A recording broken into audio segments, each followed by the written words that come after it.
Hola, buenas tardes. ¿Cómo están ustedes? Dios los bendiga. ¿Cómo está todo por allá? Todo fino. Como decimos en Maracaibo, en la lucha para la lucha. Bendiciones, hermanos, de parte de su hermano y amigo Rafael Espina, desde aquí de la ciudad de Orlando, Florida, Estados Unidos, Norteamérica. Y señor, por la gracia de Dios y por esas cosas que Dios hace, vine a parar aquí. Bendiciones para todos, un saludo de parte de mi esposa y mis hijos para todos los que a través de las redes sociales nos pueden ver, tanto como en YouTube, en mi canal, que nos dice la Biblia, y, y bueno, y en las distintas plataformas, tanto como Facebook, Instagram, TikTok y por supuesto WhatsApp. Hoy les quería hablar un poquito que disertemos un poco del Salmo 51, uno de los salmos. El Salmo 51 no es más que una declaración de un penitente, ¿no? La oración de un penitente, de alguien, en este caso David, que reconoce pues la debilidad humana y, y que no obstante, eh, a pesar de que sea un hombre de Dios, dice la Biblia que era conforme al corazón de Dios, David pecó. David pecó y eso nos enseña pues que no hay hombre en la tierra que haga el bien y nunca peque, dice Eclesiastes 7:20, ¿no? No hay nadie pues que pase por este mundo que no haya cometido infracciones, pecados, unos más que otros, pero al fin y al cabo todos hemos pecado. Romanos 3:23, por cuanto todos pecaron están destituidos de la gloria de Dios. Eso es sine qua non, ahí no se salva nadie. El único hombre que pasó por este mundo sin pecado se llamó Jesucristo, el Hijo de Dios. Dice en 2 Corintios 5:21 que al que no conoció el pecado, por nosotros lo hizo pecado, en la cruz del Calvario cayó sobre él nuestro pecado, él se hizo culpable él, llevó nuestra culpa. Al que no conoció el pecado, por nosotros lo hizo pecado para que nosotros fuésemos hechos justicia de Dios en él. O sea, para que la justicia de Dios a través de la gracia cayera sobre nosotros, fuésemos justificados y el castigo de Dios, la retribución por el pecado, cayera sobre Jesús, el inocente. De manera pues que con esto podemos ver que el sacrificio de Cristo es invaluable, ¿no? No hay nada inédito en la historia humana, donde un inocente se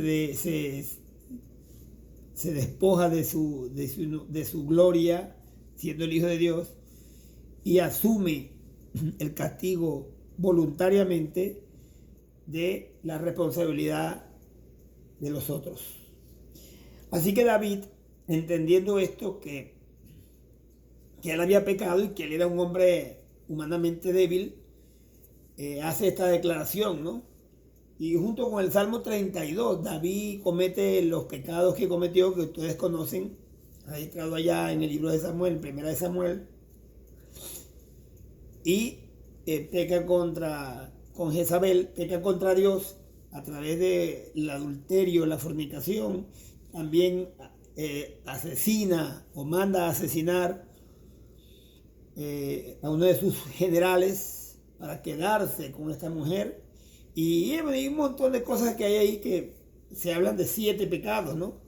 Que después podemos hablar de ese tema, ¿no? Los 7 pecados capitales de David, que merecía la muerte, de hecho. Pero bueno, Dios en su misericordia lo perdonó y bueno, hubo consecuencias. A veces nuestro pecado trae consecuencias y las arrastramos a través de nuestra vida por las consecuencias. Dios nos perdona, pero hay consecuencias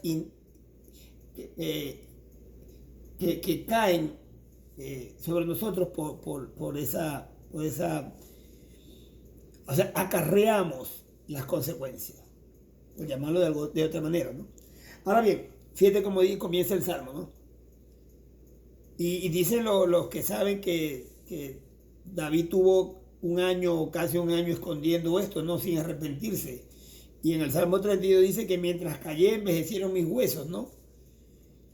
Pero una vez que lo confronta a Natán, él se quiebra y obviamente se humilla, pide perdón y Dios lo restaura, independientemente de que después sufrió ciertas consecuencias que ustedes conocen y que después podemos hablar un poquito más en detalle. Pero fíjense bien como dice él, ¿no? Ten piedad de mí, oh Dios, conforme a tu misericordia. Conforme a la multitud de tus piedades, borra todas mis rebeliones. Eso es lo que todo hombre debe hacer, ¿no? Reconocer que ha pecado y pedirle perdón al que puede perdonar y al que puede restaurar, que es Dios, a través de Cristo. Amén. A través del Evangelio, a través del sacrificio cruento en la cruz del Calvario. Es la única forma, no hay otra manera. La Biblia dice, porque hay un solo Dios y un solo intercesor entre Dios y los hombres, Jesucristo hombre. Y el capítulo 4, verso 12 de los Hechos dice, porque no hay otro nombre dado a los hombres bajo el cielo en que podamos ser salvos. De manera que no hay otra manera sino es a través de Cristo. Y Cristo lo dijo muy claro, ¿no? En Juan 14, 6, yo soy el camino, la verdad y la vida, y nadie va al Padre si no es por mí. Así que quien esté buscando la salvación fuera de Cristo, no se vista que no va. No hay otra forma. Bueno, no, pero mira, yo soy esto, yo soy aquello, yo hago esto, yo hago aquello. No hay nada que tú puedas hacer. No hay ninguna filosofía, no hay ninguna línea de pensamiento, no hay el dinero, no hay, qué sé yo, que tú puedas hacer para comprar la salvación o para obtener la salvación. Ni siquiera siendo el mejor hombre del mundo. Que no sé cómo se hace eso, porque la Biblia dice que no hay justo ni siquiera uno. Ahora bien, fíjate cómo sigue diciendo. Lávame más y más de mi maldad y límpiame de mi pecado. Esa es la oración de un penitente. Aquí no hay otra manera. La única forma de yo justificarme delante de Dios es pidiéndole perdón y que Él a través de su gracia me perdone. Como dice el capítulo 5, verso 1 de Romanos, justificados, absueltos, justificados pues por la fe, tenemos paz para con Dios. Perdonados, justificados, absueltos de toda culpa. Porque ya hubo uno que pagó por eso, ¿no? Y dice la Biblia en el 5, verso 10 de Romanos, dice, si siendo enemigos de Dios, fuimos reconciliados por la muerte de su Hijo, ¿cuánto más ahora reconciliados seremos salvos por su vida? Pues, sin duda, ¿no? Si siendo enemigo, Él me reconcilió por la muerte de su Hijo, ¿cuánto más ahora cómo voy a estar ahora delante de Él cuando, por la muerte y la resurrección de su Hijo? Ahora más que nunca estoy justificado ante Dios. Alabado sea Dios. Eso no me da licencia para pecar, ¿no? Vamos a estar claros. O somos chichos o somos limonada, como decimos allá en mi país. Porque yo reconozco mis rebeliones y mi pecado siempre está delante de mí. Eso es lo primero que hay que hacer, reconocer que somos pecadores. Como dice la Biblia, que cuando el Espíritu Santo venga, convencerá al mundo de pecado, de justicia y de juicio. De pecado porque no creen en Él. O sea, ¿para qué necesito ya a Cristo si yo no he hecho nada malo? Yo no soy un asesino, yo no soy esto, yo no soy aquello. Y se creen impolutos, se creen impecables. No se creen culpables porque creen que pecar es matar o robar un banco, qué sé yo. Pero si nos podemos ver todas las cosas que el hombre puede hacer que desagradan a Dios, es una lista, un epígrafe de pecados grandísimos. Lo podemos ver en varias partes de la palabra de Dios. Ahora fíjense bien, el pecado siempre está delante de mí. Claro, Dios te ve donde tú estés, Dios te está viendo y está viendo todo lo que estás haciendo, lo que piensas, lo que hablas y lo que haces, y lo bueno que dejas de hacer. Porque el pecado es saber hacer, el pecado también es saber hacer lo bueno y no hacerlo. Cuando pecamos por omisión, cuando no hacemos las cosas que debemos hacer, pecamos también. Ahora bien, contra ti solo he pecado y he hecho lo malo delante de tus ojos. Cuando tú pecas, cuando tú fallas, cuando tú ofendes a alguien, cuando tú matas a alguien, cuando tú robas a alguien, cuando tú haces cualquier tipo de pecado en sus diferentes manifestaciones, tú estás pecando es contra Dios. Por supuesto, estás haciéndole daño a otras personas, pero tú estás pecando es contra Dios porque Dios es el legislador del universo. Es Él quien ha puesto las leyes. Es Él quien ha impartido las regulaciones, por llamarlo de alguna manera, de cómo un ser humano debe manejarse dentro de la sociedad, dentro del mundo donde fue puesto. Entonces, cada vez que hacemos algo, que rompemos una de las reglas, estamos pecando es contra Dios. Cuando yo me trago un semáforo, obviamente estoy invalidando una ley humana, pero la Biblia dice en Romanos 13 que todas las autoridades y todas las leyes fueron impuestas por Dios. Cuando yo cometo una infracción de cualquier índole, yo estoy pecando es contra Dios, primero que todo. Porque es Dios quien ha prohibido las prohibiciones y las regulaciones y todo lo que tiene que ver con la moral y con la santidad. Todo lo que tiene que ver en contra de la moral y la santidad es pecado. Y pecamos contra Dios. Porque a veces ofendemos a las personas o hacemos algo indebido. Y bueno, y la conciencia nos remuerde y vamos y le pedimos disculpas a la persona, pero no le hemos pedido perdón a Dios todavía. Y la persona a lo mejor, bueno, sí está bien, pero ¿y Dios qué? El principal. Entonces tenemos el orden de las prioridades desordenado, ¿no? En cuanto a eso. Ahora bien, para que seas reconocido justo en tu palabra y tenido por puro en tu juicio, sin duda alguna. O sea, pecamos contra Dios y ¿quién puede juzgar a Dios de pecado? Como dijo Jesucristo, ¿quién de ustedes puede juzgarme de pecado? ¿Quién puede decir que Dios es injusto? ¿Quién puede decir? Somos nosotros los que hemos pecado. Dios es perfecto.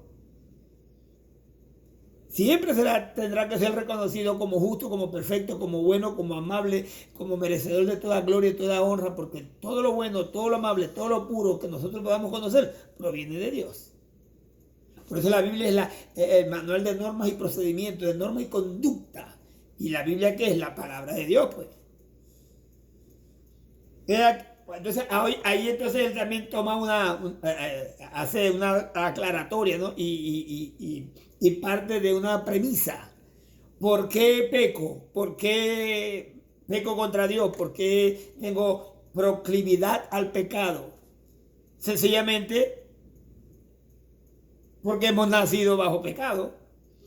He aquí en maldad he sido formado y en pecado me concibió mi madre. ¿Ah? Y fíjate cómo dice Romanos 5:12, ¿no? Dice, por tanto, como el pecado entró por el mundo por un hombre, y por el pecado de la muerte, así la muerte pasó a todos los hombres por cuanto todos pecaron. Obviamente a través del ADN, desde Adán, se transmitió el pecado hasta nuestros días, de generación en generación, ¿no?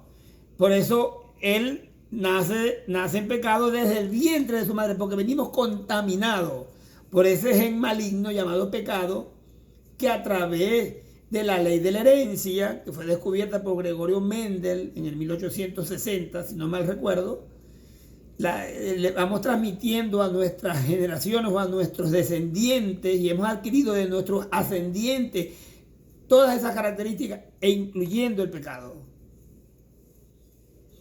Es un mal espiritual, pero que viene arraigado en nuestra alma, en nuestra mente, y contamina nuestro cuerpo, contamina toda la creación. Alabado sea Dios. Ahora sigue diciendo, he aquí tú amas la verdad en lo íntimo. Obviamente Dios ama la verdad. Dice la Biblia en el Romanos 3:4, no 4:3. Sea Dios veraz y todo hombre mentiroso. Todos los hombres somos mentirosos, pero Dios es verdad. Yo soy el camino, la verdad y la vida. Es imposible que Dios mienta, dice la palabra de Dios. No existe en Él ninguna posibilidad de mentira ni de engaño. Dios es justo, es recto. O sea, lo que quiere decir que debemos creerle todo lo que Él dice. Y no hacerlo es pecado. Por eso es que dice, convencerá al mundo de pecado, porque no creen en mí, o sea, no creen a la palabra de Dios. O sea, no creen lo que Dios dice de Él mismo, y de lo que Él ha hecho y de lo que Él va a hacer. Ponemos en duda, ponemos en tela de juicio las cosas que están escritas en la palabra del Señor. Y eso es pecado, porque sin fe es imposible agradar a Dios.